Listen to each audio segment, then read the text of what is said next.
Hello, everyone, and Happy New Year. My name is Harumi Riley, and on behalf of NACCHO's Maternal Child and Adolescent Health Team, I would like to welcome you to the 6th webinar of our Every Step of the Way Through the 1,000 Days series based on the Continuity of Care Blueprint. Thanks for joining us today. We value your time here, and we hope you leave today with some new insights and eager to do some internal work to help advance continuity of care in your communities. Today's webinar is related to recommendation 6 of the blueprint, and all the strategies are related to developing skills to being other-oriented. So January is actually a great timing for this topic. Maybe you will live here today with some extra New Year's resolutions for personal and professional growth. And thanks for those who participated in our opening activity and shared a little bit about yourselves. If you haven't done it yet, we will give you some time. I would like for you to type in the chat box using 3 to 5 aspects of your identity that most resonate with you. Something that highly impacted the way you behave and how you show up in the world.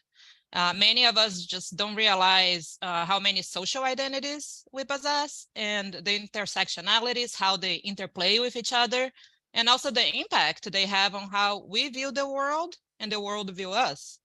So, for example, you can see mine and our teammates, Tale and Aisha, there. I'm Brazilian, Japanese, Black, and so many other races. I'm an immigrant to the United States. I'm a married mother.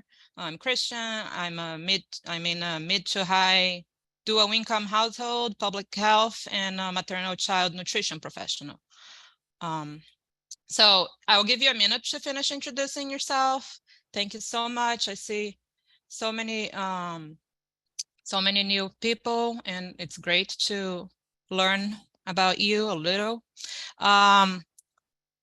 So you can continue doing that. And if you already did that, I just wanted to really say that today's topic is about bringing a holistic perspective for the care of continuity of care. And those who have already participated in the activity, I'll leave you this nice little poem for you to read for the next 30 seconds so we can settle into the context of today's webinar. And I'm going to continue reading some of your introductions. Thank you, Martha, for sharing. Thank you, Susan, for sharing more, and Allison, and Emily, and Stephanie. We have a very diverse group here, so thank you. All right. So let's get started because we have a lot to go through. All right, so this project is funded by CDC, but the views within this webinar does not necessarily represent those of CDC. We also want to acknowledge that the content of the blueprint is a result of collective intellectual work of over 100 individuals. And finally, we want to state that today's presenters have no competing financial interests. Here is our continuing education information. By watching this session live or the recording, you are eligible to receive all those continuing education credits. This series is accredited by CDC and meets the quality training standards. So stay put. We'll share more information on how to get those credits at the end of the webinar. And this webinar is being recorded. So here is our agenda for today. I am very excited for this panel. We have one of the REACH recipients we've been working with, and also a former Blueprint grantee. So I'm going to kick us off, providing background on recommendation 6. I'll turn it over to Jim Merlee and Nim, representing REACH Lowell in Massachusetts. And they're going to talk about their amazing culturally responsive work. Then I'll turn it over to Barbara and Regina, who represents one of the former grantees, Thames Valley Council for Community Action in Connecticut. They do such incredible wraparound services through their no wrong door approach. At any time, please type questions in the chat box. We'll address all of them at the end of the webinar in our Q&A session. Here's a bit about us. We have different programs here at NACCHO. Our team is the Maternal, Child, and Adolescent Health team, and our current project is the Reducing Breastfeeding Disparities, where we focused on developing and implementing the blueprint. So last year, we had 10 grantees implementing at least 2 recommendations of the blueprint, and currently, we have cohort 2 of the blueprint implementation with 7 communities implementing at least 4 of the blueprint recommendations with partners. And through this project, we also provide technical assistance to CDC's REACH recipients. And we also have maintained the continuity of care resource library. That's where we can download the blueprint and read about past grantees implementations and find lots and lots of useful tools. And of course, we are hosting our blueprint series. Each webinar is focused on one of the 7 recommendations in the blueprint. Today is our 6th webinar. You can go to our website and watch all these webinars, and for most of them, you can still receive most of continuing education. So before we get started, let me hear more about your experiences. I'll ask questions, and please, you can say no or type no or yes in the chat box. So let's start it. Have you ever felt rushed during a medical appointment and left without having clear understanding on what to do or what the next steps are? Yes, yes. Have you ever been told what to do from a provider without any discussions or assessing if that was even feasible for you to do? Yes, yes, yes, yes, yes. Have you ever felt no one listened or cared about what you had to say, or made your desires or needs feel less important? I'm seeing lots of yeses. Have you ever had to find your own referrals for services on something that your provider said would be very helpful to your treatment? Yes, yes, I see no sometimes. Okay. Have you ever felt discriminated because of the color of your skin or your perceived gender, maybe your perceived age, or because of your accent, or your perceived income level? Yes, definitely. Okay. So thank you. If you answered yes to some of these questions, like I did to all, really, you probably experienced some types of continuity of care gaps, especially in the respect of the relational aspect of continuity of care. So now we're going to close the chat box so you can be fully present. If you need to communicate with us, please use the Q&A. So first, let's revisit the concept of continuity of care. Continuity of care is achieved by consistent, collaborative, and seamless delivery of high-quality services for families from the prenatal period until no longer breastfeeding. So let's take a look at this image that is our infographic, like these 3 dotted lines. Each dotted line represents one of the continuity of care dimensions. Today, we'll really focus on the 3rd row here, the relational continuity. Relational continuity refers to the provider-patient relationship or between a provider and multiple providers, or between a patient and multiple providers. Mutually respectful and trusting relationships in healthcare are critical to quality healthcare because it impacts health outcomes and satisfaction with care. So relational continuity recognizes the patient as a whole person. Within lactation support, it means that the care is not only focused on what's happening during the latch. It's not just about baby and breast. It considers the whole visible and invisible context surrounding the parent-baby dyad. So continuity of care is achieved when multiple providers deliver consistent, compassionate care that is responsive to the infant and family's changing needs. And here are the package for Blueprint Recommendation 6. There's a set of strategies, and then there's a lot of resources, useful resources and tools related to this recommendation. So Recommendation 6 states to provide family-centered lactation care that is responsive to the intersectionality of families' multiple identities, their social determinants of health, and other factors impacting their infant feeding journey. So this recommendation addresses many of the fundamental gaps in care and gaps in provider skills that came up over and over when the continuity of constellation, we're discussing the breakdowns in continuity of care. So these strategies were put in place, especially because of the inequities in lactation support. Because although many communities with low breastfeeding rates lack consistent community support, we know that Black, Indigenous, and other people of color and immigrant families often face additional challenges in navigating systems of oppression at personal and institutional level, and those impact their infant feeding journey and make them less likely to initiate and more likely to discontinue breastfeeding early for the lack of access to respectful care. We're not just talking about lack of access here, not lack of access to care, but lack of access to respectful care. So access to timely, respectful, cultural, responsive lactation support is an issue of equity and social justice. So recommendation 6 have 6 strategies, and each of these strategies call for intense reflection and self-work for meaningful individual transformation that may just as well take a lifetime.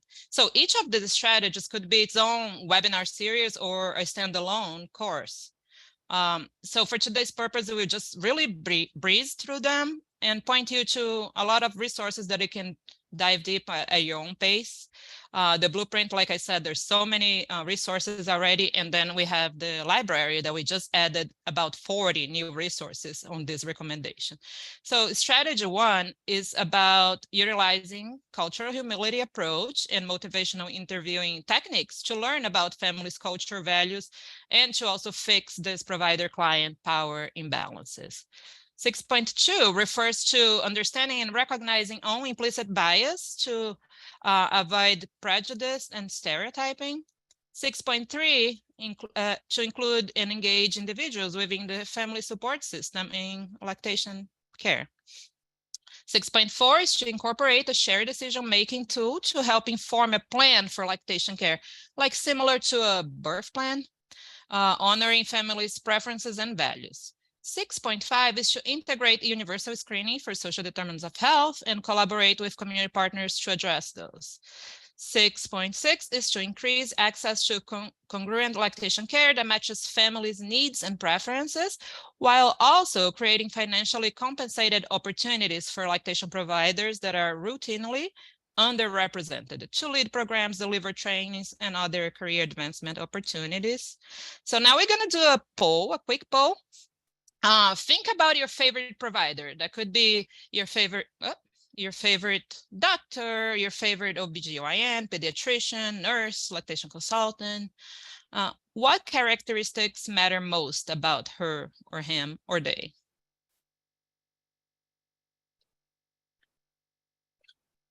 Is this important that they're the same gender as you, or maybe the same race, or that they speak your language, or their age, that they're older than you maybe, or younger, how many years of experience they have? All right.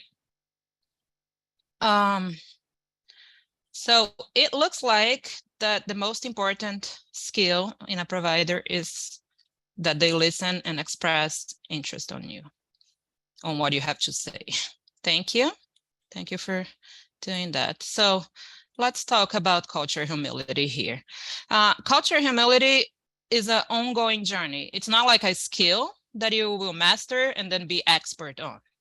This is a framework that came to improve the cultural competency concept that gives you the notion of being culture competent or achieving a state of knowledge in certain culture. Now, culture humility recognizes that we will never really be expert or competent in someone's culture. One of the downsides of this culture competency trainings is that it leaves room for stereotyping. And we know that someone that may even look like they're from a certain community, but many times they don't even identify themselves as being part of that group. So culture humility clears that. You assume that you know absolutely nothing about a client or a patient, and you act as a student of that family. There's no attempt to memorize cultural practices and beliefs of a specific culture. which actually can free providers from having to be experts and feeling that they must know things about various cultures. So the definition for cultural humility is that is an active commitment to a lifelong process of self-reflection in order to better understand the multiple identities of clients and of ourselves too. So this concept have been used for decades to analyze the root causes of suffering and creating a broader, more inclusive view of the world. So more than a concept, cultural humility is a framework that contributes to the goal of working well with all populations with equity and respect. So cultural humility also help fix power dynamics between providers and patients. And the third here is also for organizations, since there's so much organizational mistrust by community members. So cultural humility in lactation care aims to develop a self-ability to be other-oriented in relation of aspects of cultural identities that are most important to the family. This approach helps build trust and authentic relationships and avoid stereotyping, and actually enables a care plan that that's going to be useful for the families you're serving, because providing the same exact education and care for everyone, this is not equitable, right? We know each family has a different background, goals, different resources available, and then they have their own personal culture. So we need to practice culture humility to truly get to know them. So culture humility, not a journey, it's a journey, not a destination. And then this is a culture humility scale that research has developed for patients to rate their therapists positively or negatively. Research shows that parents place their trust in supportive providers who are non-judgmental, encouraging, reassuring, sympathetic, patient, and understanding. Helpful professionals were described as bossy, judgmental, inaccessible, uncaring, giving like standardized or prescriptive advice, and also projected a lack of belief in the parent's ability to breastfeed successfully. And on the right here, you see one of my favorite quotes that I use over and over again. You can be the best lactation wizard out there, but if you're not connecting well with the families you served, your knowledge sharing is probably not even being useful to the families. So strategy 2 talks about recognizing one's own implicit biases to avoid prejudice and stereotyping during care. So evidence suggests that disparities in breastfeeding exist in part because of institutional and personal racism and biased, prejudiced care. Implicit bias describes subconscious attitudes and stereotypes that affect understanding and actions. This strategy was so hard to put into words. The first round of this strategy actually stated that providers should strive to provide unbiased care. But then we did get feedback from our Constellation members that this is unrealistic. The reality is that we bring our biases into every interaction we have with other people. So the strategy became that we actually need to understand how our current biases prevent us from providing the best care possible for families, and then take steps to avoid that. So examples of some common stereotype breastfeeding beliefs are like Hispanic families will do las dos cosas, or meaning that they will mix feed from the start, and then that Black families do not want to breastfeed. If you still believe those outdated stereotype ideas, then it's very likely that you're letting biases interfere with the best care you could possibly be providing. Or maybe it's not even relating to stereotyping. Maybe you encounter someone that is experiencing some of similar challenges you had with breastfeeding, and then you base your counseling on your experience, which is also very common in research, making recommendations based on our own personal experiences rather than focusing on evidence-based counseling. So make sure you understand your own beliefs and what you're bringing into interaction with families that you serve. Review your privileges, powers, and prejudice. Be aware of your biases. Then there's the ethnocentrism. Like, how often do we find ourselves assuming that other people think the same way we do, that they share the same values? So that's the ethnocentrism. It refers to the tendency to think that most people see their own culture as the center of the world, and that leads to misunderstanding of others. So this recommendation really, this strategy invites you to do some honest self-analysis and do some internal work. There are lots of resources, books, trainings, videos on implicit bias, on how to be anti-racist, anti-sexist, anti-ageist, especially in our field, like against young pregnant teens or older people.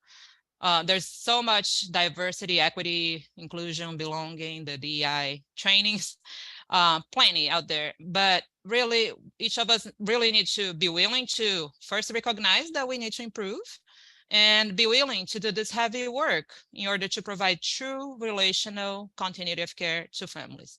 In a perfect world, though, the ideal strategy comes from strategy 6.6, that is to ask families what their preference for a care team would be.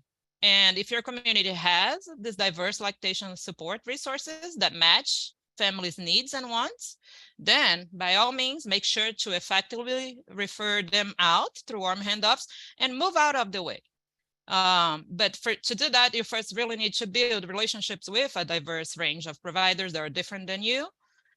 And if your community, like many communities, do not have this diverse lactation workforce, this recommendation also speaks of investing in building community capacity through career advancement pathways for underrepresented lactation professionals.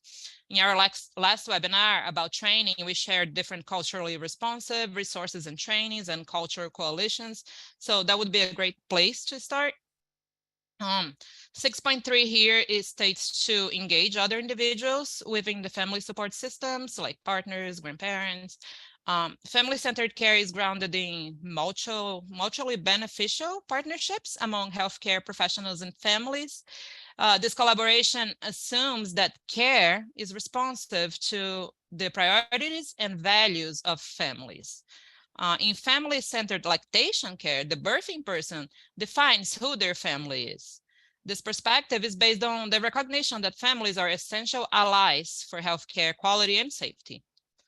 And I mean, for lactation support, this is even more critical, right? In the blueprint, we discuss the breastfeeding socio-ecological model. You see part of it in this image here.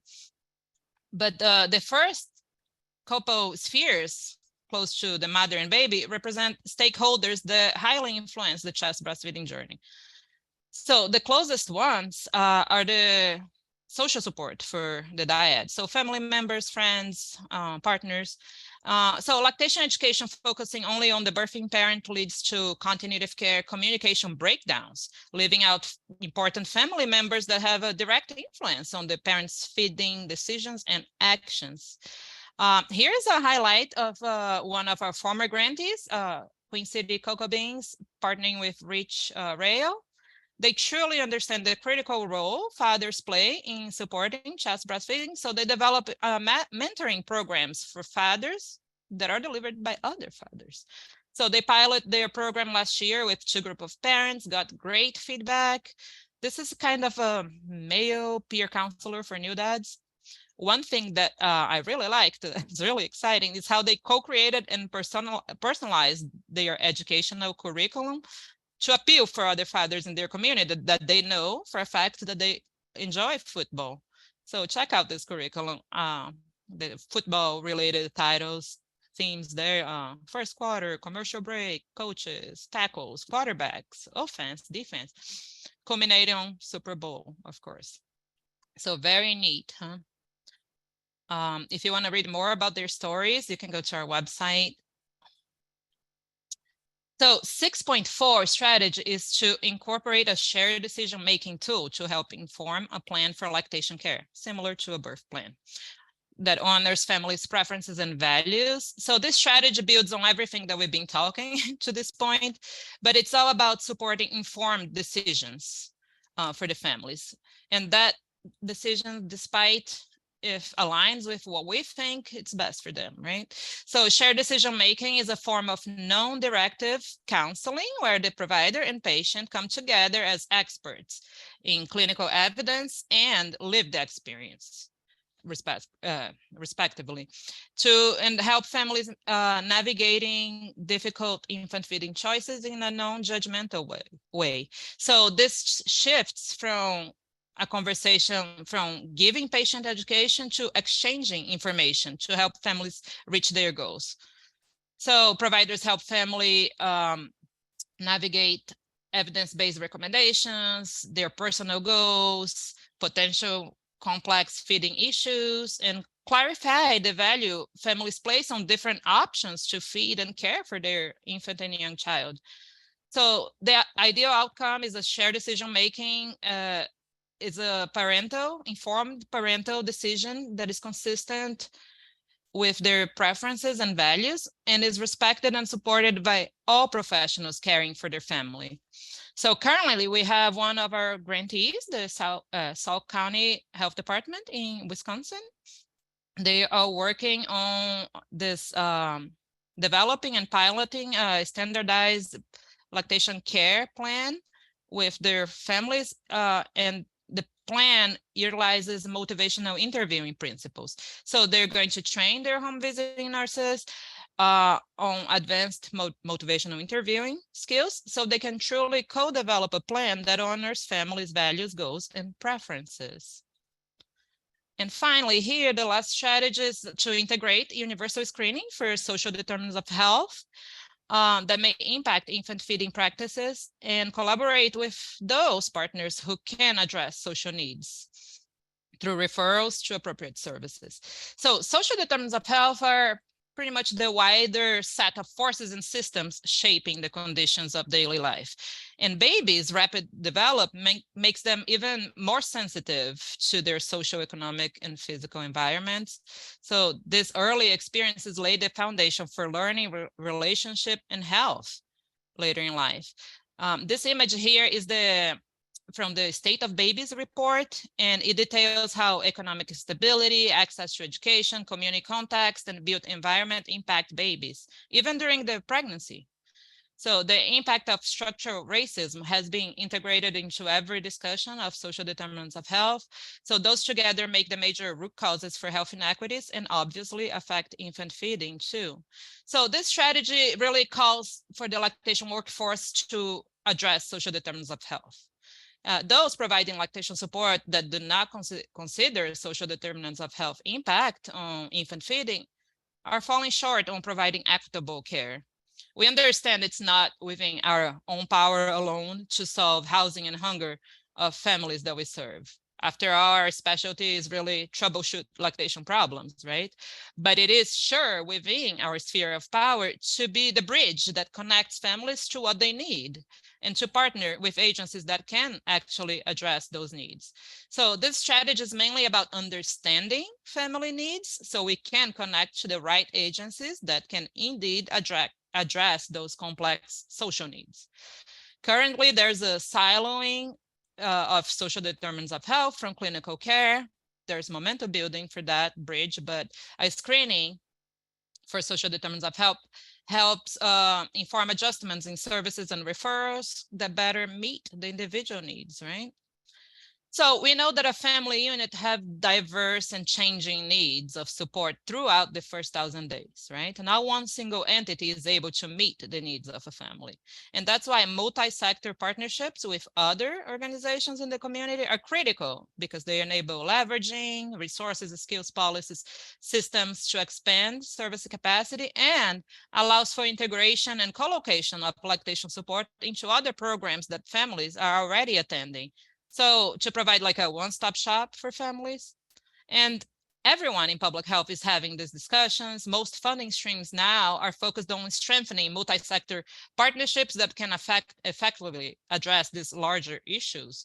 Pediatricians have been training to conduct food insecurity screenings and do these proper referrals. Here at NACCHO, we just went through a 3-year big project of the improving social determinants of health, getting further faster. Where 42 communities worked on multi-sector partnerships to address social determinants of health. On the bottom of the slide, you see two of the resources that talk about this. One is about the NACCHO project, and another one is that I would like to recommend is the Social Determinants of Breastfeeding journal article. those are all available in your library, in your continuity of care library. But this article describes the social determinants of health that influences breastfeeding and propose interventions to address social determinants of breastfeeding that should occur at the policy, community, organizational, and individual levels. So finally, to finalize here, I wanted to highlight two of our current grantees and their partners. First, here is MedStar Hospital in Baltimore. They're partnering with City of Refuge, who provide basic needs services, and they're co-locating a support group within their diaper bank. And they're also implementing a social needs screening to all pregnant patients, so they can be connected to services early in the pregnancy, hopefully. And finally, on the right here, you see Jefferson County, a local health department in Colorado, working in partnership with Cuenta Conmigo Lactancia, that they have truly been the main provider of culturally responsive services for Spanish-speaking families.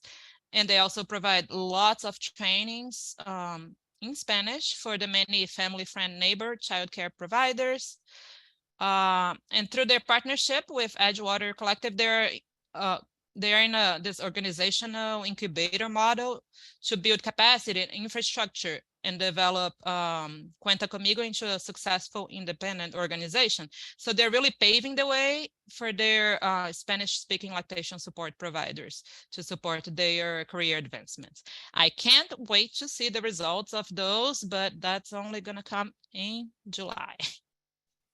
So finally, I'm just want to close this session and turn it over to our speakers today. First, you're going to hear from CDC REACH recipient, and then we'll hear from our former Blueprint grantee.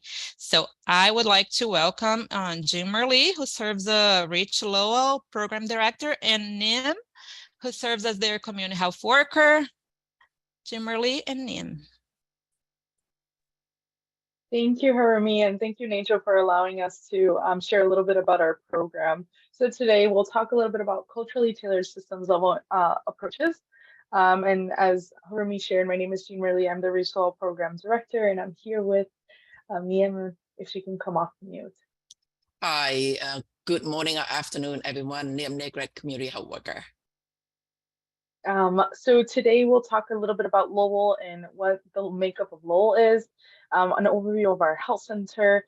We'll deep dive into our REACH Lowell strategies, our successes, challenges, lessons learned, and recommendation. And then we'll have some time for questions at the end. And so a little bit about Lowell. The city of Lowell has always been an immigrant city, but this has become even truer in the recent decades. Lowell is now home to families of Africa, Asia, Central and South America, especially those areas where human rights are in jeopardy and where conditions of war, torture, and trauma are around. Lowell is home to the second largest Cambodian population in the United States, and at approximately 30,000 and to a growing number of immigrants and refugees from other countries as well, including Cameroon, Liberia, Sierra Leone, the DRC, Kenya, Iraq, and Burma. Over 42% of our community speaks a language other than English, and these are important to consider, especially when we take this into account when we design and implement programming. Just for some statistics, our city is made up of 48.7% white, 23% Asian, 8% Black, and 18.1% Hispanic Latinx. And there's some pictures there. Next slide. So Lowell Community Health Center is a federally qualified health center located in Lowell, and their mission, or our mission, is to provide caring, quality, and culturally competent health services to people of Greater Lowell, regardless of financial status, to reduce health disparities and enhance the health of Greater Lowell community and empower each individual to maximize their overall well-being. 1 out of 2 Lowell residents use the health center, where we have 144,000 medical visits. We serve a diverse population where 66% identify as racially and ethnically diverse. We provide medical interpretation to about 60 different languages.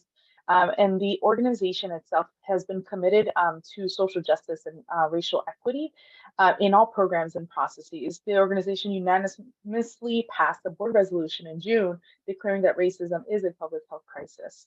And so we see here that why this chart is really important. Lowell is a gateway city where we've had long history of welcoming immigrants. Our patients are diverse, and a large number of our patients are below our 100% of the poverty line. 45% are best served in language other than English. And we do serve roughly about 1 out of 2, serving them with primary care services, behavioral health services, and filling in those gaps with community health services and community health programs. And you'll see one of them, Relational, in the next few slides. And so REACH is made possible with funding from the Centers for Disease Control. REACH stands for Racial and Ethnic Approaches to Community Health. And so Lowell Community Health Center really chose REACH because of the existing strong infrastructure at the health center and our local community-based partners, that the funding has been able to provide an opportunity to guide organizational initiatives to lead as a coordinating body for them. So, and we'll see how that pans out in the next couple slides. And so REACH has an overall goal to eliminate disparities among Southeast Asian and Hispanic Latinx communities as it relates to diabetes. And so it's not necessarily, geared towards breastfeeding, but breastfeeding is part of our strategy. And we'll see that soon. Our work is really guided through systems level intervention, culturally tailored community-wide and individual education, and culturally tailored and evidence-based health promotion activities. And our work isn't possible without our team. And so I wanted to highlight a few of our team members here. Some are on our call. Thank you for all the work you do. And it wouldn't be possible without them. And they're on the screen, and thank you again. So we can go to the next slide. And so REACH doesn't do the work on its own. We are a coalition of partners. REACH is made up of a coalition of partners that support the initiatives in different ways. And Lowell Community Health Center serves as the lead agency at coordinating and supporting all of these strategies. And so thank you to our partners, CMAA, CBA, the city, Merrimack Valley Food Bank, and Mill City Girls, and JSI for supporting our initiatives. And so there are 4 main strategies within our program.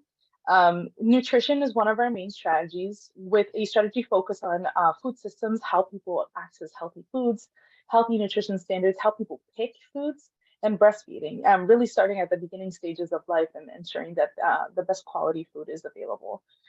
Physical activity is another strategy, with a strategy focused on the built environment, how people get to where they need to go to access resources, and how spaces promote physical activity. We also have a strategy focused on community clinical linkages, where we look at social need referrals and the accessibility of resources to make self-help resources like diabetes self-management programs available. And we do this by building capacity within our partner organizations to host this programming. And then lastly, we were supplementally funded to focus on COVID and flu education, promotion, and vaccination. And we do this by educating and empowering trusted messengers, with also increasing vaccine opportunity at the same time. And so REACH is actually a 5-year project, but we were funded for 3 years, and we're on year 3 today. So we are starting a little later than a few folks that may be funded through REACH. And so in year 1, one of our focuses is really gathering information through a series of assessments. We use these assessments to analyze and find a direction and indicate to inform program initiatives. In year 3, we had an overall focus on implementation, and we did the same in year 3. So this year, we're focusing on implementation while also planning on sustaining the program beyond REACH. And so we're going to take a deep dive into our strategies. Our nutrition strategy here has 3 focus areas, and we see food system, healthy nutrition standards, and breastfeeding as some of our focus areas. Our focus on food system really looked. In the last 2 years, we've created, executed, and analyzed a community foods assessment to inform REACH Lowell's nutrition strategy. Sorry about that. And out of the CFA, we launched a food policy council, found the need to increase SNAP, HIP, WIC resource awareness. And this is done through Mill City Girls, one of our partner organizations. And for our nutrition strategy, we focused on also healthy nutrition standards, where in the last 2 years, we were able to engage 4 pantries to adopt supporting wellness at pantries, the SWAP model. And this is a pick model where folks who shop at pantries or pick at pantries are able to pick foods that are healthier for them versus those that are not. And they're identified through a green, yellow, red ticket. And you see that on the side. And this year, we're planning to engage 2 more pantries for year 3 that are faith organizations. Next slide. And so here we see our mobile market. It's an opportunity for community members to have access to healthy, affordable foods. This mobile market is ran by Mill City Grows, and community members can use their SNAP and HIP benefits to shop at these mobile markets. Interestingly enough, one of the mobile markets is located right outside of our health centers. So Lowell Community Health Center patients can use their food as medicine benefits at the market located right outside. And they're located in many parts of the city. If we go back real quick, I also wanted to highlight the SWAP model and how this is one of our partner organizations, youth serving organization.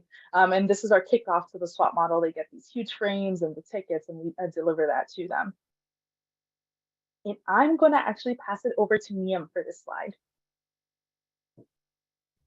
Thank you. So I'm going to do a little bit of deeper dive into the nutrition breastfeeding. In year one, Rich Lowell disseminated 2 assessments for both provider and community members. In year 2, Rich Lowell launched our benefit of breastfeeding campaign focused on increasing understanding of breastfeeding terminology in the language of our target populations. As you can see here in English, Khmer, Portuguese, Spanish.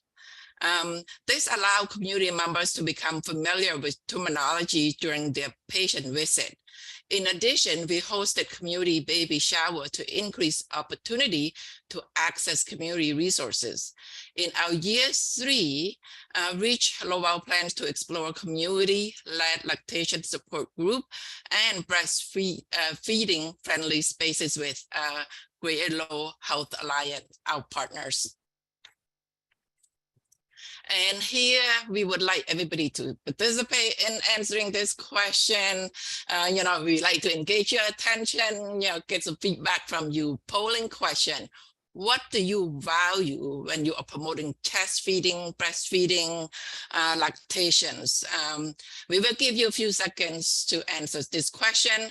What make your community move? What make your community engage, get into action relating to breastfeeding, chest feeding? What make you connect well with your community, your parents, family, that you're actually able to promote this? Thank you. It's pretty good. Okay, family, definitely family. Thank you. Okay, so I'm going to go into assessment finding for us in terms of relating to chest feeding and breastfeeding.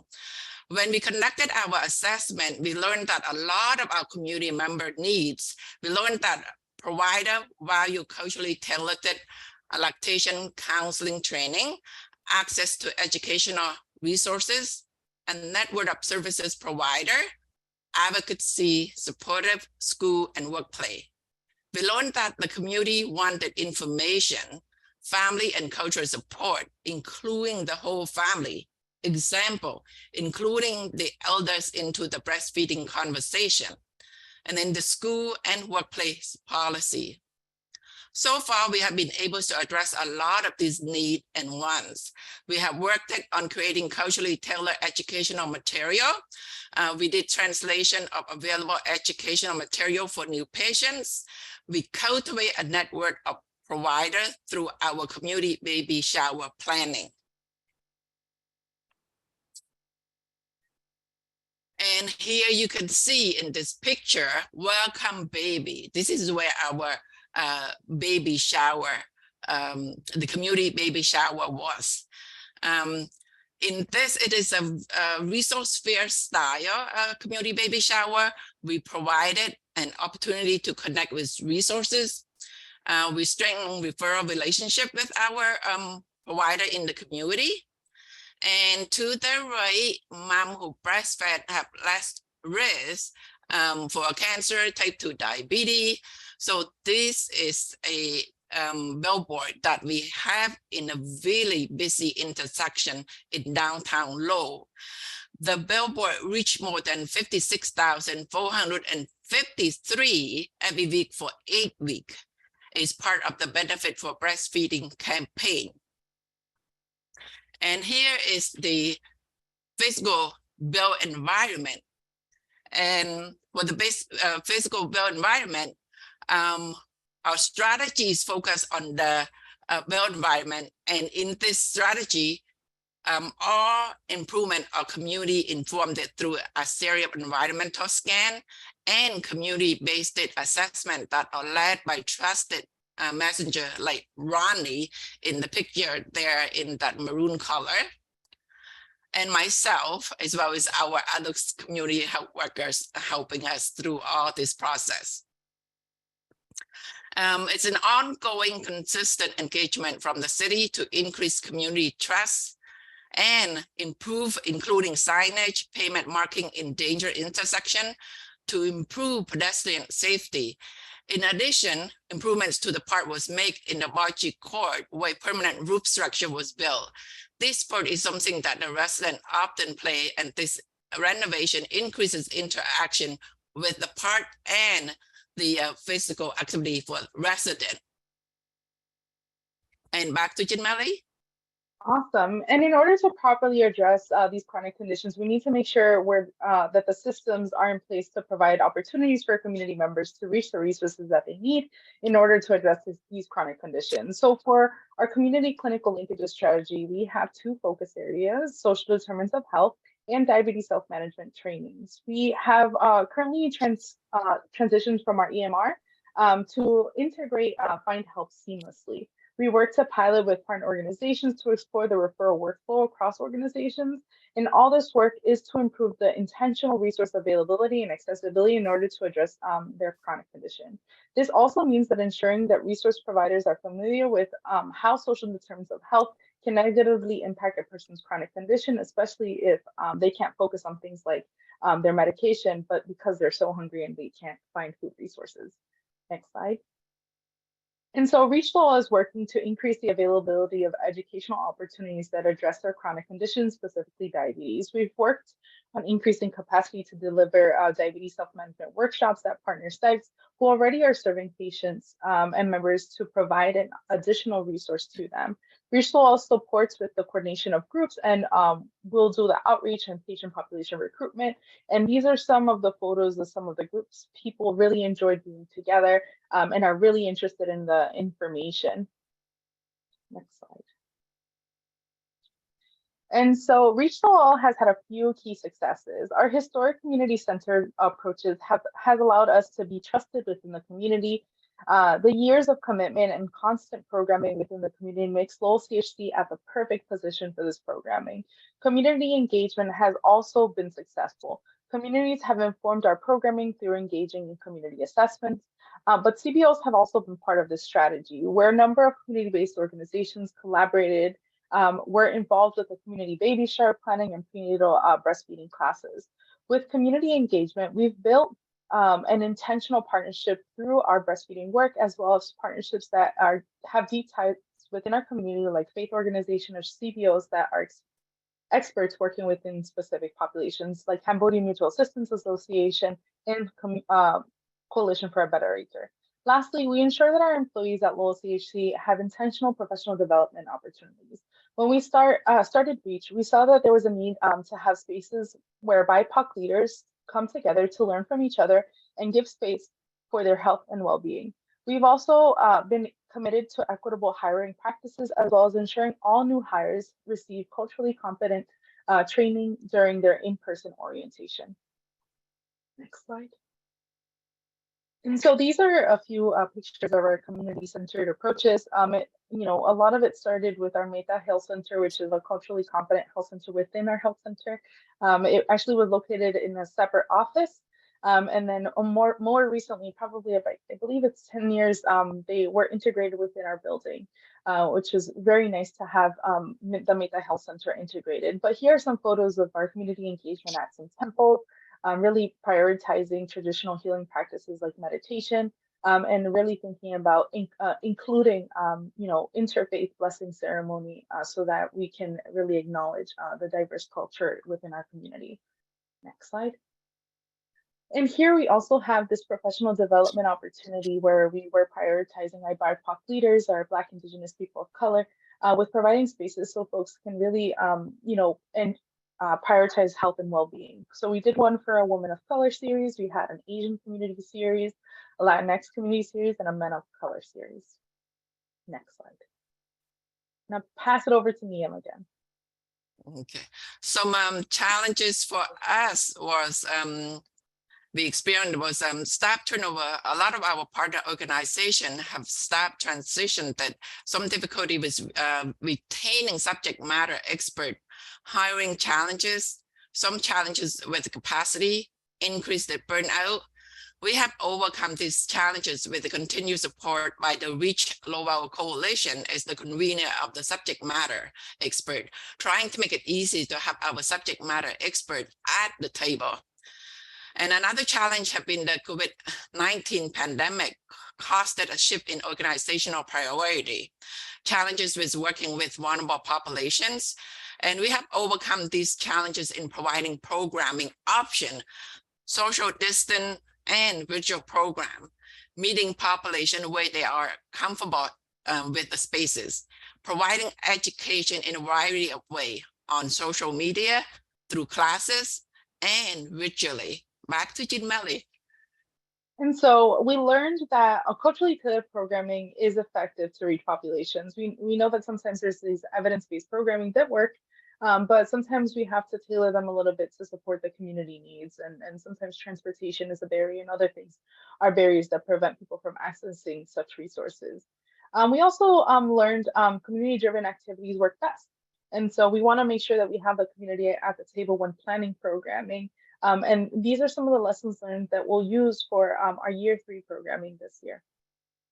Next slide. And so some recommendations. Prioritize intentional partnerships to maximize reach and strengthen strategies. Lean on community-centered approaches. These are vital to build trust in communities, and this includes leveraging long-standing partnerships. And always assess your community needs. Include community voice in programming. Build capacity within existing programming. We don't want to, do the same things at the same time. We want to make sure we're maximizing and uplifting programming that already exists. And include different types of resource providers to address systematic barriers. And it's interesting because Harumi did mention this earlier, and it's true, you need to have different partners at the table that do different things, that work differently, because that's how we can reach our communities best. And so this is the end of our presentation. Thank you so much for having us. Our emails are being put in the chat. And I also want to encourage you all to connect with us on social media. We're super active on social media. One of our Gitana South, our marketing and media specialist, works really hard. So please connect. We're always up to date there. Thank you. Thank you so much, Jim, really, and Nim. Aren't they wonderful? So hope you've seen the love popping in the on Zoom. It's really amazing how Lowell really hit the ground running. They started the Reach. Reach is a 5-year program, but they started in year 3, and now they're in the last year 5. And yet they have done so amazingly, right? And when I think of NIM, I think of that saying, public health, that we say the messenger is just as important as the message that they're delivering, right? So trusted messengers, definitely a key to advance continuity of care in our communities. So now I'll turn it over to Barbara and Regina. The first time they talked to me about their no wrong door approach, it was in 2021, and really got stuck with me forever. They do such critical work in their community. So welcome, Barbara and Regina. Thank you, Harumi, and thank you for inviting us to this webinar. My name is Regina Brady. I am the director of the WIC program here at Thames Valley TVCCA, Thames Valley Council for Community Action. We are located in southeastern Connecticut, in New London County, and my partner, Barbara Crouch, she is the Senior Director of Marketing and Development. So we will present our accomplishments through the grant, as well as some data that we have since post-grant. So again, as I said, we are located in New London County. We are in the southeast corridor on the bottom right of your screen. Our community is very diverse. We are, can you back up one slide? I'm sorry. I'm sorry. Our community is very diverse. It's very small, but we do have a lot of diversity. We have a lot of undocumented. We have a lot of rural and urban areas in our small community, which makes it a bit challenging to provide services. Next slide.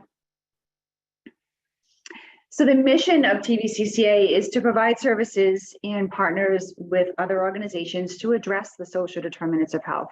That's a really key priority of ours, addressing the social determinants of health through, to Haroon's point, our no wrong door policy, which we will speak about. So the social determinants of health include housing, food security, employment needs, education, and basic needs of low-income and vulnerable households in Eastern Connecticut, with a focus on building the community's self-sufficiency and resiliency. Next slide.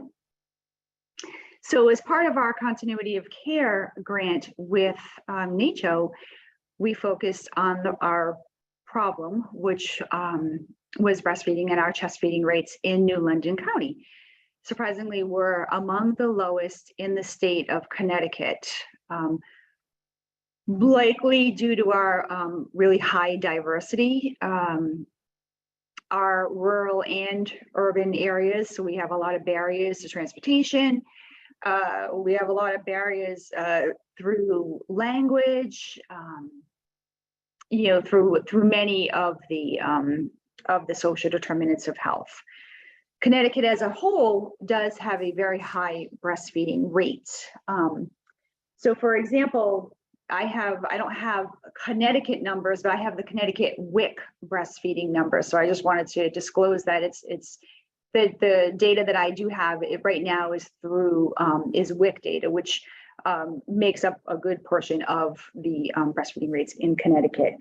So for women that are on the WIC program, and again, this is going to wrap into our no wrong door policy.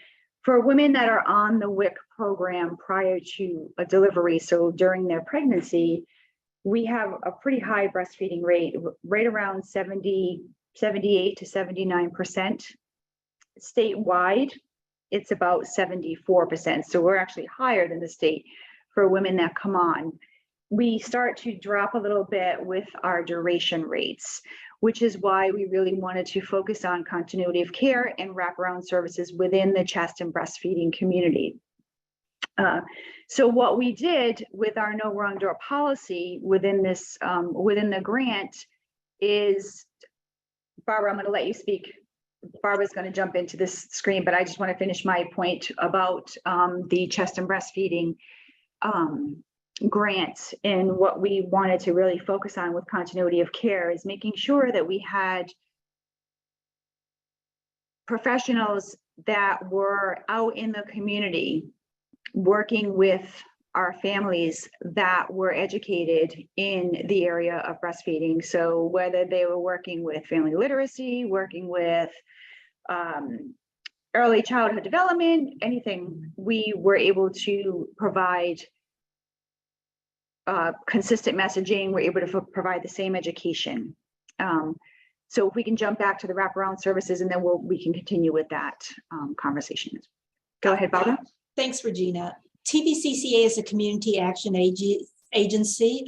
We actually were founded in 1965, March 10th of 1965, and we offer a myriad of services. And because we're able to offer services that deal with the social determinants of health, we're able to get people where they are and help them get to where they want to be. We run programs from Head Start and Little Learners, which are childcare programs, to housing programs, to programs for home visiting. We have approximately 36, which is 10% of our workforce are certified as community health workers. So our no wrong door or wraparound services would be this. If a person came in to Regina for WIC, that person would be assessed. So if they needed housing, if they needed energy, if they needed help getting onto our Medicare program, which we call Husky, if they needed emergency assistance with paying rent or getting food, if they needed SNAP benefits, if they needed assistance, because Connecticut does have a paid family medical leave, applying for paid family medical leave so that their maternity leave, the three months of maternity leave would be paid by the state. We can do all those services. So if a father came in or prospective father came in and needed energy services, he would be assessed, and any other social determinants of health that we provide or partners provide, we would do a referral. So we, in a sense, are not alone. So as our colleagues from Lowell said, they can't interact or provide other social determinants of health, and that's what sets us apart. We can help you with a Section 8 voucher, we can help you pay your rent, we can help you get on Husky or Medicare.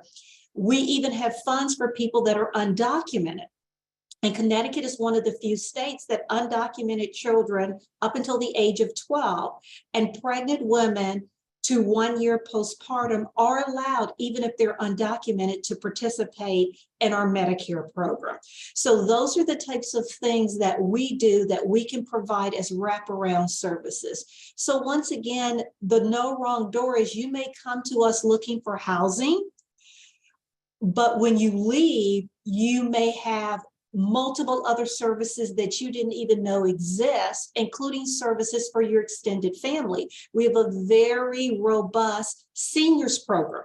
So you could come in senior nutrition or needing a medical ride and happen to mention that you have a granddaughter who is pregnant or who is expecting or who just had a baby, and we would take that information and open that door. So it's one door or no wrong door. Whichever way you come into the agencies, we wrap our arms around you and provide as much services as we and our partners can. Regina? Sorry. So to expand on that, and to sort of provide more context, if somebody were to come in for WIC, focusing on the continuity of care, chest and breastfeeding, we would be able to provide, of course, WIC services. The WIC team, we have certified lactation counselors, myself included. We have IDCLC services. We can also wrap these clients with our Alliance for Family Support program, which is a home visiting program that services the exact population that we service. Our Alliance for Family Support program is a program from the Office of Early Childhood that TVCCA is the intake or the clearinghouse for, where they provide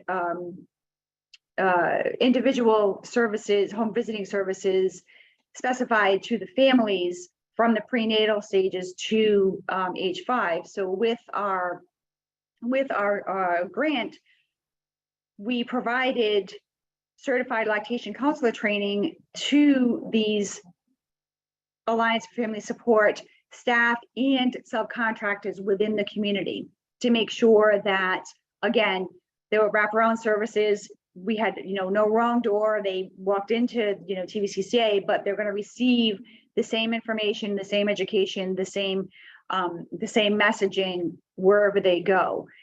In that also the staff felt comfortable and confident speaking to the clients about this information. So as you can see, we increased our staff capacity to support breastfeeding and diversity within the lactation workforce. So I just briefly spoke about that. So we focused on making sure that not just professionals, nutritionists, RDs, nurses were CLCs. We focused on paraprofessionals that were out, family liaisons, family education, family literacy, whoever was going to touch a family, we tried to make sure that they were educated and that they were provided with the certified lactation counselor training. So that included our external partners from visiting nurses, Madonna Place, and I wanted to also add the Madonna Place, which was on the previous slide. You don't need to go back, but on our wraparound services, we also have a really strong fatherhood initiative. So we work with, we have a fatherhood initiative statewide, also at Madonna Place, that focuses on helping the father be part of the breastfeeding journey with mom. So what can dad do to help? What can dad do to be part of the breastfeeding journey with mom? How can he be, included in that journey? So we have a lot of services that talk about fathers as well. Again, we have a very, like I said before, like Lowell, we have a very diverse population. We have Haitian Creole, we have Spanish, Mandarin. Within our WIC program itself, we have staff that speak Spanish, French, Haitian Creole. So if somebody comes through our door, we try first to make sure that we have somebody that speaks their language. Of course, we have a language line as well that can provide services in that language. We have written materials that are in all of these languages as well. Again, providing consistent messaging across. So now we're going to go ahead and take another poll. So what we're looking for is what types of additional services besides lactation support and WIC does your agency offer? And if you could take a few minutes and answer that question, and then I'm going to turn it back to Barbara.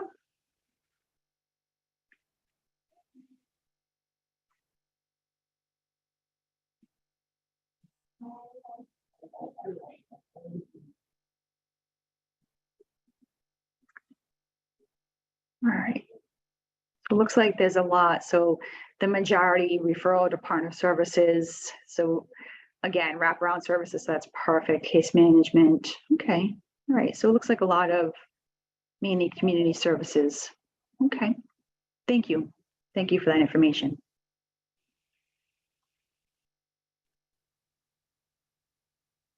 Okay, so actually I'm going to continue on this slide. So I wanted to highlight a success story that we had within TVCCA that, the continuity of care grant our staff that were trained with CLCs to be CLCs, and also utilizing our No Wrong Door, how it actually works in real life with a client. So we had a client come in initially to the WIC program, very young, prenatal woman who also was homeless, but she came in to receive WIC services. She knew that TVCCA provided WIC services, so that was how she entered our building.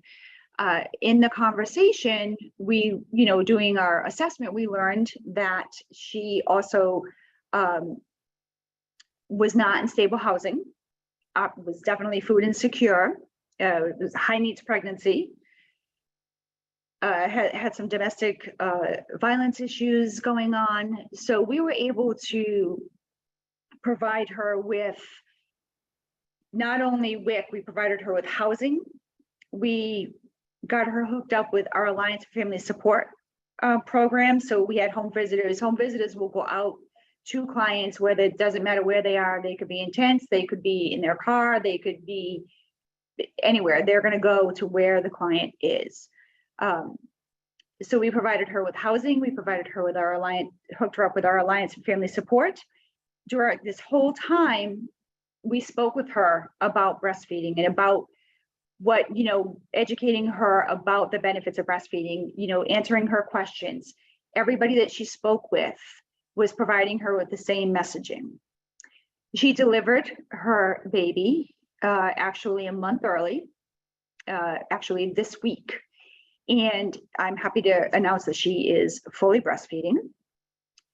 We also, in addition to this continuity of care grant, we also have some services that I wanted to highlight that we utilize with this client, as well as all of our other prenatal and breastfeeding clients. We are also working with another grant through Department of Health. It's a Pacify app. I'm not sure if anybody's heard of it.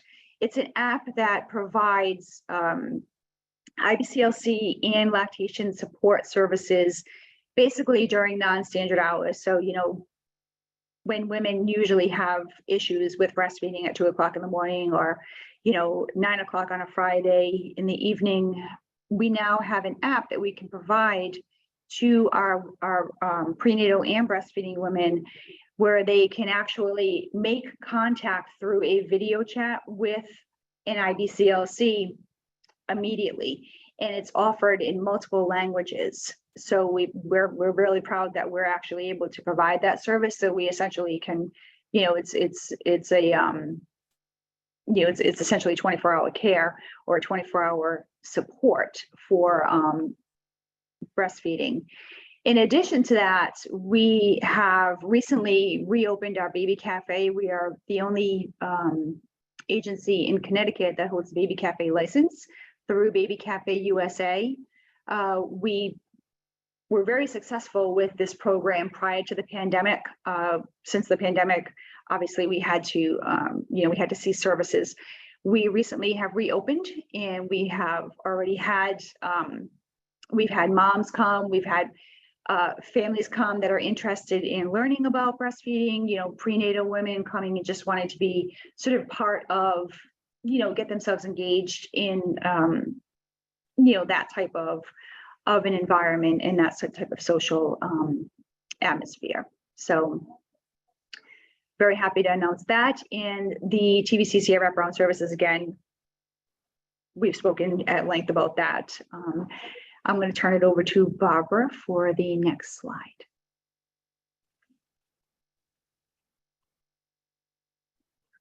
Thank you, Regina. One of the things we're going to do, and we are fortunate enough as a community action agency and to be in Connecticut where we have lots of support. So our ongoing work is increase the number of culturally diverse community breastfeeding counselors and lactation consultants. We have been awarded a small grant, $77,000, to do work around people with limited English proficiency. So we hope to utilize some of that money to actually increase the number of culturally competent people. We have had a more difficult time bringing in and working with our Chinese American population. So that is a big focus, having a native speaker, someone who can speak either Mandarin or Cantonese or both, on staff or at least on call as a consultant. So that's a large percentage. We also want to increase breastfeeding rates among BIPOC people in New London County. New London County is the home of 2 federally recognized and 2 state recognized Indigenous communities. So we've made contact with the 2 state-wide Indigenous communities, talk with them, and one of the federally recognized tribes, their medical director wants to put a focus the next 5 years on increasing breastfeeding rates. So we hope to be a part of that. So this is where we're going. We want to provide more support for mothers and families. So we are fundraising and friend raising around getting donations, working with our community foundation, working with the state of Connecticut to provide even more support for mothers and families, especially as we leave the pandemic and mental health issues have become more and more prevalent. We have a huge housing issue and the cost of housing increasing. So we see that that will put even more pressure on families and force people to go back to work earlier, which will diminish their long-term ability to breastfeed. So we're concerned about that, and we're continuing to work with our partners and expand our partnership to have a unified message between all service providers.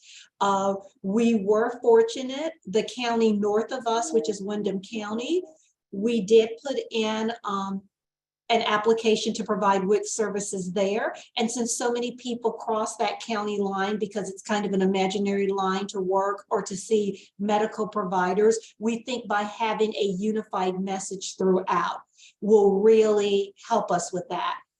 But one of the big things that we are doing that we're seeing some headway is when our certified financial planners, the people who work with families on their budget, talk and work with people about budgeting, especially those people that are in prenatal or thinking about having children. They do discuss how much money you save and the healthy outcomes, which saves you money in the long run, of people who breast or chest feed. So just to get people who were not probably have been comfortable having those conversations to have a unified message, so that we have wraparound. It's a little bit easier to get Head Start and those family liaisons, but when you start to get financial people, when you start to get housing people, and all those people say those languages, I think it just further reinforces that. We're really excited about where we've been. We've been able to leverage our grant to leverage additional money, including $444,000 to train more community health workers. And as I mentioned, the $77,000 grant for limited English proficiency. So we are very grateful for the seed money and for making us think and making us be quiet in the moment and really research and think about how we can continue this work and how we can embed it in all the things that we do going forward. So thank you very much. And this is our contact information. It's also been put in the chat. You can follow us at TVCCA Cares on all social media platforms. So we're really excited, and thank you so much for this opportunity. Regina? No, thank you. Thank you all for this opportunity to speak. And if there are any questions, I believe we're going to have the questions at the end. And if you think of anything after this presentation, feel free to reach out via email. I'd be happy to answer any questions. Thank you. Thank you. Thank you so much, Barbara and Regina. And great news. I didn't know how you've been sustaining and leveraging the successes of this grant. Definitely wanted to recommend you to contact the Indigenous breastfeeding counselor. Cami and Kim are wonderful, and they do this cultural, really immersion training for Native Americans. And yeah, that's that. So just wanted to say that this was heavy. Each topic requires so much learning and unlearning what we've been doing, right? So just to say that the blueprint already have a lot of resources to dive deep, but we have added about 40 to 50 new resources on our library. You just go to recommendation 6, and then you click on the subfolders, and then you can find all kinds of new resources. Some here highlighted are the social needs assessment templates. We have one from MedStar Hospital, that is our current grantee, and one from the Academy of American Family Practitioners. 2 webinars that I highly recommend that you watch if you haven't done so. One is from the Michigan Breastfeeding Network, and the presenter was Lindsay. That is one of the Indigenous Breastfeeding Counselor, actually. They were also our grantee last year, and she really talks about the lactation counseling through equity lens, very powerful. And the other one is from USBC, from Dr. Anjali, Racism and the Colonial Roots of Gendered Language. There's some materials on culture humility, and there's those journal articles I mentioned. So yeah, make sure you go check it out. We are also, another thing that NACCHO does is the Breastfeeding Public Health Partners, and we are working together to develop like lactation equity and inclusive language document that we're going to be shared. We're going to be shared in August. Okay. If you have any resources or any courses that you took that it's really interesting, please share with us so we can benefit everybody. Oh, and those 2 resources were developed for the blueprint from consultants last year, which I think it's relevant. It's in different folders, but one is working with food pantries. And I think we don't need to say why that's important anymore. And another is the referral toolkit. We talked a lot about if you cannot address, you have to partner with people that can address those issues and refer out, but the referral needs to be effective, right? you see here some of the in this resource. There's also a list of automated referral systems that connected patients to social needs agency. So you see some of those screenshotted here. Okay. Also want to announce our next webinar in our series on recommendation 7, that is the breastfeeding champions as community change makers. So this webinar will be led by our main partner in the blueprint work, which is the US Breastfeeding Committee. So don't miss out, you can already pre-register. And then here are the information for the continuing education credits. For SERPs and CPUs, so this is very important, it's different. For SERPs and CPUs, which is the credit for lactation providers, and for nutritionists, dietitians, you click on this first link. I think it's shared in the chat box now. That's for the SERPs and CPUs. And for the CDC continuing educations, that is the CME, CNEs, CHES, MCHES, CPHs, and CUs, you're going to follow a completely different path. You have to go through the CDC website. You have to have this course access code. All this information will be shared with the recording of this webinar, but if you want to go take the test right now, that's what you're going to need. So the access code is today's date. Okay. And we're going to get started with the Q&A. So first here, there was a question about the Daddy Beans curriculum. So in our continuity of care library on recommendation 6, we have more information about it because they develop a slide deck and it has a little more details. I'm not quite sure if the whole curriculum is available for everybody, but then also wanted to ask both Rich Lowell and Tamis Valley, I think you both mentioned fatherhood programs. Do you have any curriculum available that could be shared for fathers? Jimmerly and Barbara and yes, we will send the information to you so that you can get it out or post it. But okay. We do have some curriculum stuff, yes. Okay, that's great. Yeah, we can share everything with the participants after. Also, someone is asking about the services and education for grandparents, especially for Asian and Hispanic families, because they're very influencers of the feeding journey. Do you offer anything? This is for everybody, Lowell and Tamis Valley.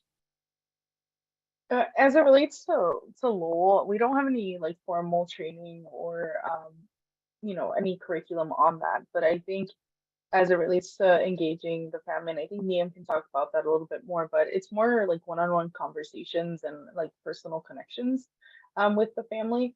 And then knowing that every opportunity is an opportunity to encourage lactation, whether or not like we're not here for that, but always asking the question and engaging folks, because then they're like, oh, I have a granddaughter, or I have a daughter that, or I have a, so there is a connection.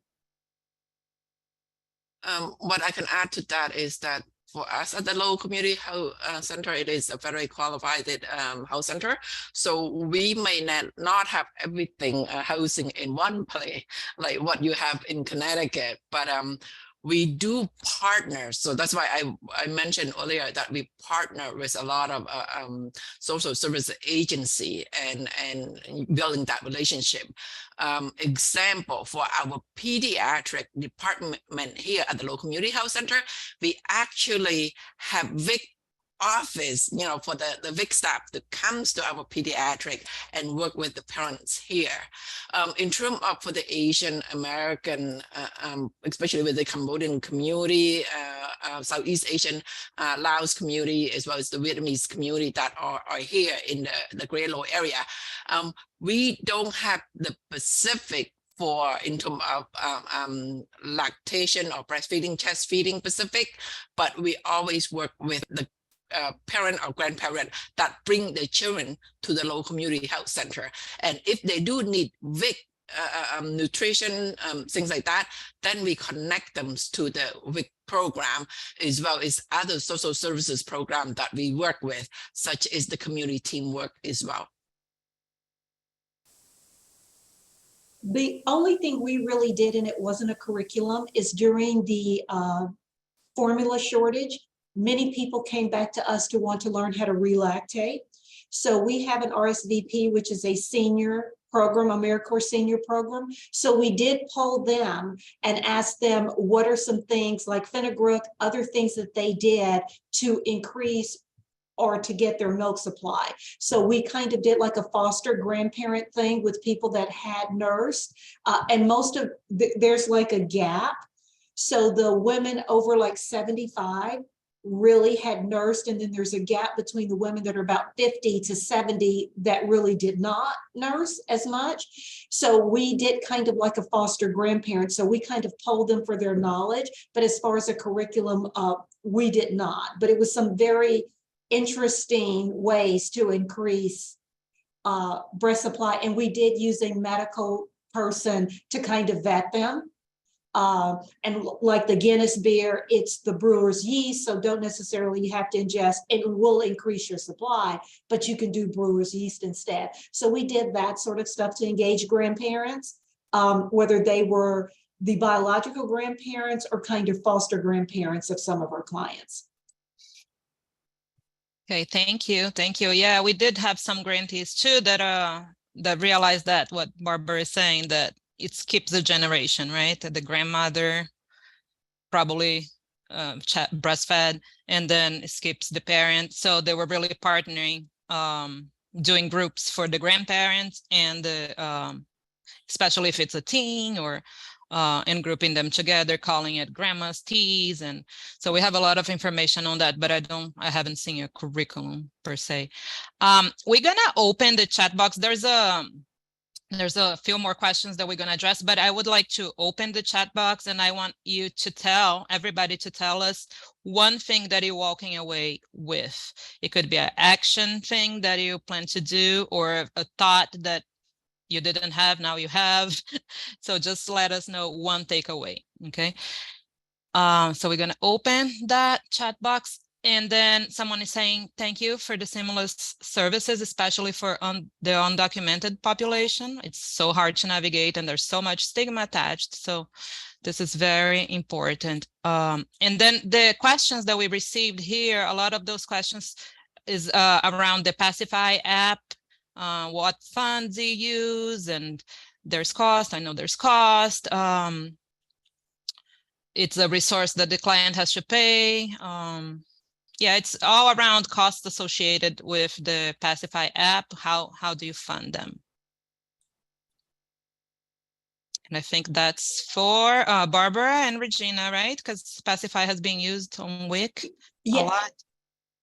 There are two ways. Depending on your Medicare, it will actually pay for it as a virtual visit. We were fortunate that the state of Connecticut Department of Public Health provided us with the access code. So we, out of our budget, did not have to pay for that. The state picked up the cost, and then we have the codes to give to our clients.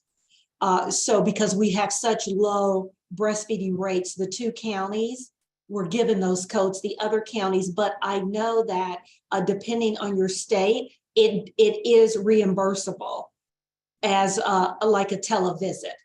So there may be some sort of copay or whatever, but unfortunately, or fortunately, we were able to get that free of charge through the state of Connecticut.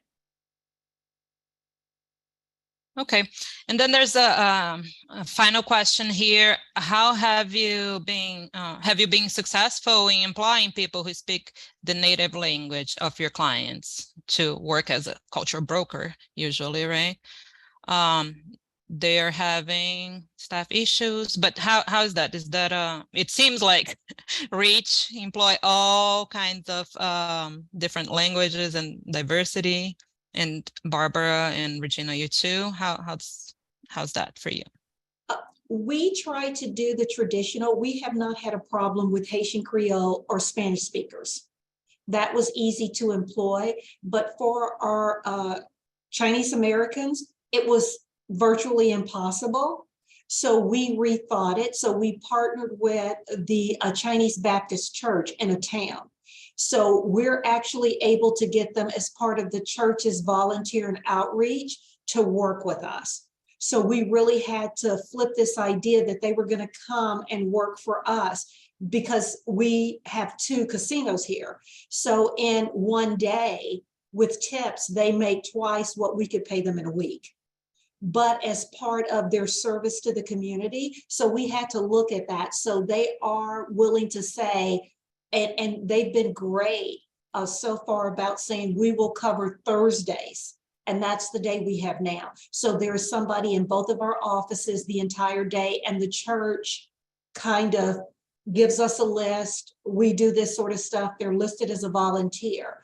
But we were really unable to recruit those speakers. It was very, very difficult at the price that we could pay. The banks, of course, are looking for people that are bilingual, so they were outbidding us that. So sometimes it's not about them being on your payroll. They understand your mission, and they may be willing as trusted messengers in their community, and they see it as helping their community, not necessarily helping us. Okay. Thank you. Thank you so much. Oh, Jamerly, do you want to? Yeah, I wanted to just share very similarly to Barbara. I think what we do is we have very trusted relationships with our community partners, including faith organizations.